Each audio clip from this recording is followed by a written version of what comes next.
Мен Қазақстанның еңбек сіңірген қайраткері марқұм Арман Дүйсеновтың жұбайы Айсұлу Айданқызымын. Алматы қаласының тұрғынымын. Сіздің Алматы қаласы сотының әділетсіз шешіміне назар аударуыңызды өтініп көмек сұраймын. 2024 жылдың 7 қазанында 21 жастағы ұлым Дүйсен Абылайдың пәтерімізде екі қолы байлаулы, аяғы жерде тұрған, мойнынан сүйеп байлап кеткен өлі денесі табылды. Көптеген деректер анықталса да, бұл іске қатысты тергеу әлі нақты шешімге келген жоқ.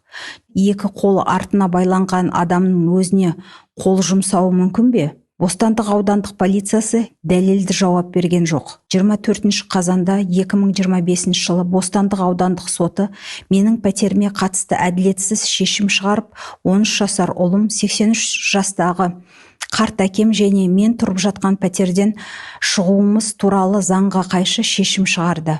Ал пәтер үшін дауласқан тұлға Мұқаш Санжар ұлым Абылайдың өліміне байланысты жүргізіліп жатқан тергеу барысында мен Абылайға тек қарыз ақша бергенмін, пәтерді кепіл етіп алдым деп анық көрсеткен. Осы туралы тергеу сотының 2024 жылғы 15 қазан және 2025 жылғы 30 шілдедегі қаулыларында бекітілген. Демек, сот сатып алу келісім шарттын жарамсыз деп тануы тиіс еді.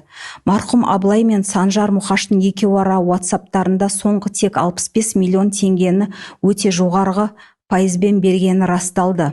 Соттың шешімін заңға қайшы деуге негіздер жеткілікті. Құрметті Қасым-Жомарт Кемелұлы, осыған байланысты сот төрелігінің әділетті болуына ықпал етуіңізді сұраймын.